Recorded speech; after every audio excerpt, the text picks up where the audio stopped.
السلام علیکم ورحمۃ اللہ وبرکاتہ۔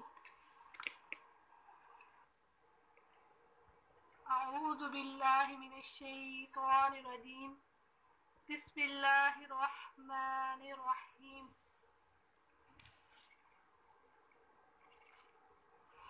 رب اشرح لی صدری ویسر لی امری واحلل عقدۃ من لسانی یفقہوا قولی۔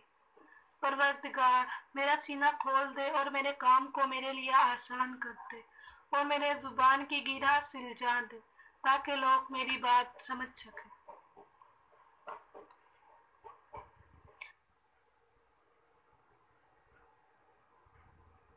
میرا نام میمونہ سکلین ورد سکلین علی ہے۔ رول نمبر ہے مئی 20.125۔ کورس ترجمہ و تفسیر سیمیسٹر 1، استاد محترم سمیع اللہ عزیز۔ اسائنمنٹ ٹاپک ہے اللہ تعالیٰ کا اپنے صفاتی نام الکبیر کے ذریعے تعارف قرآن مجید میں۔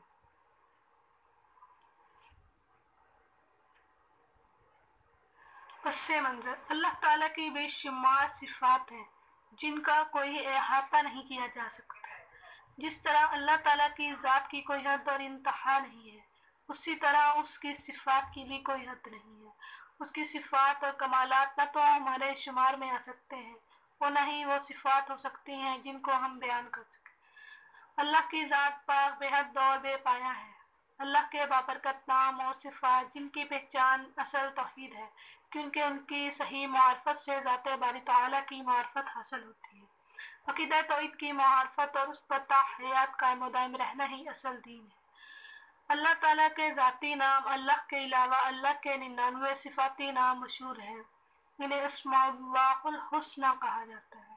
ان میں سے بیشتر قرآن میں موجود ہیں، اگرچہ قرآن میں 99 کی تعداد مذکور نہیں۔ ارشاد باری تعالیٰ ہے کہ فرما دیجئے کہ اللہ کو پکارو یا رحمان کو پکارو، جس نام سے بھی پکارتے ہو سب اچھے نام اسی کے ہیں۔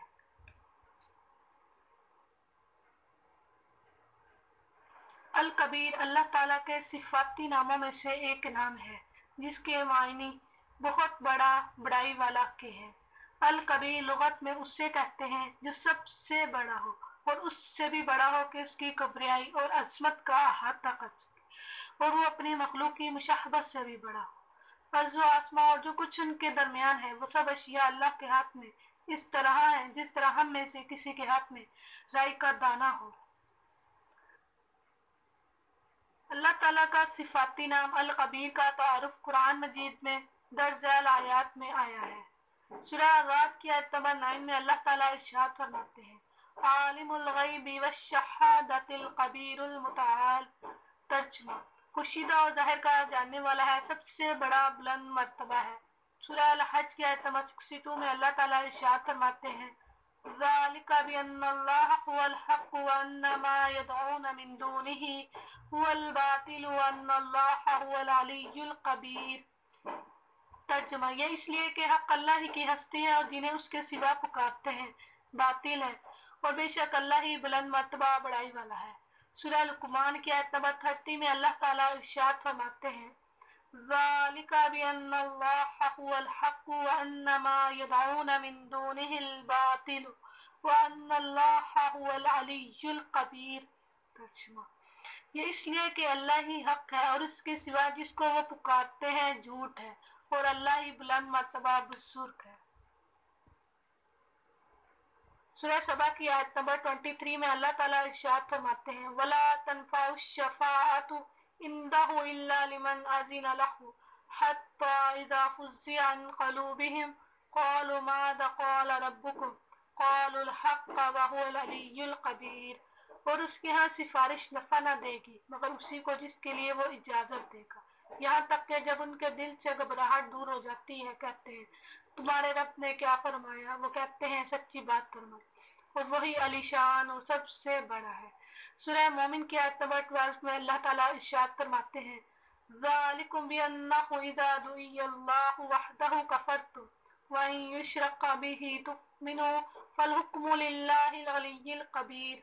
یہ عذاب اس لیے ہے کہ جب تمہیں اکیلے اللہ کی طرف بلایا جاتا تھا تو انکار کرتے تھے، اور جب اس کے ساتھ شریک کیا جاتا تھا تو مان لیتے تھے۔ تو یہ فیصلہ اللہ کا ہے جو عالی شان بڑے رتبے والا ہے۔